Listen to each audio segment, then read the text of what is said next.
Hello, YouTube. I am Ramon. I'm here today to talk about condominiums. Should you buy a condo? I've had several conversations in the past with people, friends, family members who are thinking about buying a condo. And I got to tell you, condos are a bit risky.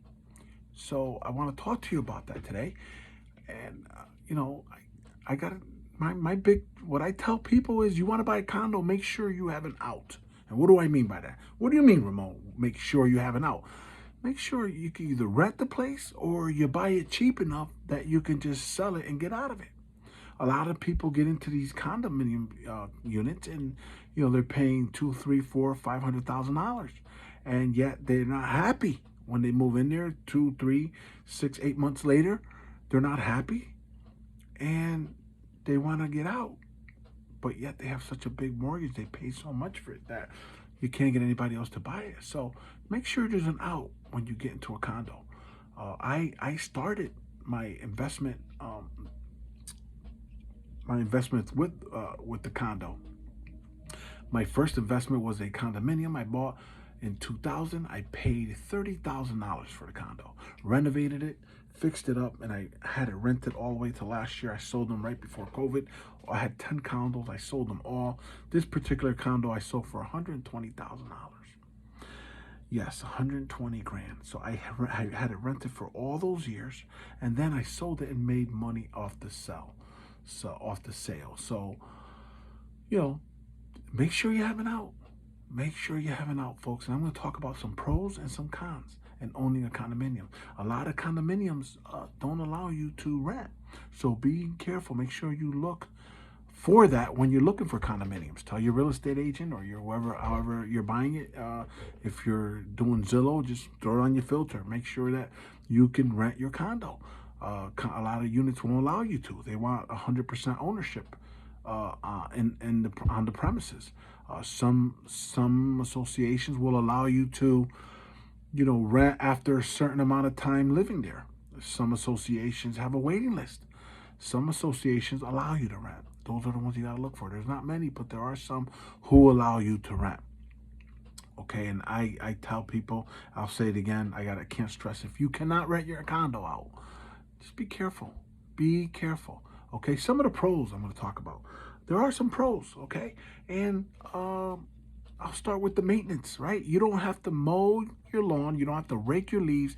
You don't have to plow your snow. How great is that? I hate doing that stuff. Well, guess what? The association takes care of that. You pay homeowners association fees, HOA fees, every month, and that covers the cost. Okay? If the roof leaks, maintenance, they fix it. The AC condenser outside goes bad, they repair it. Okay? The pool is bad, they're supposed to repair it. The pool gets cleaned, they maintain it. All that is included. Everything in the common areas is included in the common charges. If the foundation cracks, there's the railings are bad, needs a paint job, they take care of it. That's part of the association. That's part of their responsibility. That's why you pay common charges. I shouldn't call them common charges. They're HOA fees. You pay HOA fees on a monthly basis, and that covers all that. And that can be good for, let's say an elderly person who doesn't have the energy to go out or the ability to go out and, you know, maintain a property. It's a lot of work, folks. A lot of work maintaining properties. A lot of work. And I'm coming out with some content on on owning multifamily houses, owning single family homes, and so forth. So stay tuned because I got some good stuff coming your way. So yeah, so those are some of the pros. Another one is property managers. Some associations have a full-time property manager on site. They have full-time security. It's gated security, right? I think safety is very important. I look for safety. I think safety is, I want my family to be safe, and you can be safe and in different neighborhoods, but it should be a priority when you're investing or buying into something that more than likely you're going to be stuck with or you're going to be holding for quite some time. So that's important. And I just wanted to throw that out there. Another thing is parking. A lot of these complex association units, associations have parking. They have on-site parking. They have garages. You can park underneath the garage, or that's a plus. That's always a plus. So those are some of the pros that I can think of. Okay, after owning condos for quite some time now, I pretty much, you know, I pretty much figured it out as far as a lot of the pros, and then there's the cons. Yes, there's the cons. Yeah, beware. Okay, the number one thing are the HOA fees. The HOA fees. Yes, the homeowners association fees that you have to pay every single month. And if you don't pay, they'll default you. If you default, they can take your property. They can foreclose on it. So be careful and beware. And guess what? Those HOA fees go up every year. Yes, 3 to 5% is usually the amount that it goes up, but it goes up every year. And if it doesn't go up one year, I'll put money on it that the following year you're gonna get hit double for it. So yeah, they go up. And then there's assessment fees. The roof goes bad. Your building needs a new roof. The pool needs a new lining. It's got to be repaired. The cement is cracked. Is no good. They got to fix it. Guess what? You have to pay for it. All the owners have to divvy it up and pay for it, and they'll assess you. And if you don't pay that assessment, they will foreclose on your property. Yes, they will foreclose on it. That has to be paid. It's a must. There's no way around it. You can try to fight it, but chances are you're going to lose. It's got to be paid. It's in your bylaws. That's why I tell you, read your bylaws, read the declaration, read the rules before you sign and buy a condo. Very, very important. I got assessed one year $1,000. $1,000. Ouch, that hurted. They gave me 3 months to pay, which I thought was cool, but we had to pay. I had to pay the $1,000. It was the boiler system was bad, and it cost every owner $1,000 to get it repaired. So we had to do it. Good thing about it is mine was a rental unit. I was making money. The tenants were paying for that. That's why it's very important that you keep that in mind. I can't stress that enough. Make sure you got an out, folks. You want to get into a condo, make sure you got an out.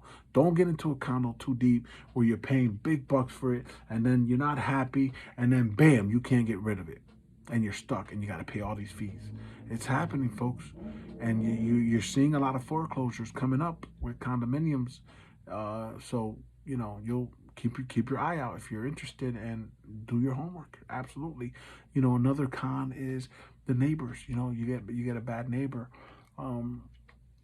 It's tough to deal with, when you have issues, and you got tenants or people with different personalities living in the same complex. Guess what? A lot of times you got to deal with it. You got to experience this, and your kids have to see this and hear what's going on. It's crazy. So that can be a con also. That can be a downfall. My daughter, our condo in Florida, my daughter was complaining one time that she was the neighbor was cooking, and the smell was crawling into our unit there, and she was complaining about it. And I'm like, there's nothing you could do. She's not doing anything illegal, right? She's cooking, and the smell. I mean, these condos are, thin walls, side by side. There's some up at top, some below you, some to the left, some to the right. I mean, there's nothing you can do. So keep that in mind, folks, when you get into condo. It's very risky. I don't like buying condos. Unless I can rent them, I don't touch them because I need a way out. If I'm not happy here 3 months, 6 months, a year later, you know what, honey? Let's rent this out and go find somewhere else to live. Okay? Or if you bought it for a good deal, market goes up like we've seen the last couple months. Okay, throw it on the market, sell it, make some money or break even, but I'm out of it. You're gone. You're not stuck in there for 10, 15, 20, 30 years. Okay? So I want to leave that with you. Very important with this condo thing. It's a lot of people don't think about this when they get into a condo, and then they get stuck. So I hope that my information has helped someone out there who was thinking about buying a condo. And if you can, hit that like button, and subscribe to my channel. I got some good content coming out. I got a lot of good stuff in the works. I'm excited to see what the future brings. And thanks for watching. Peace out, YouTube.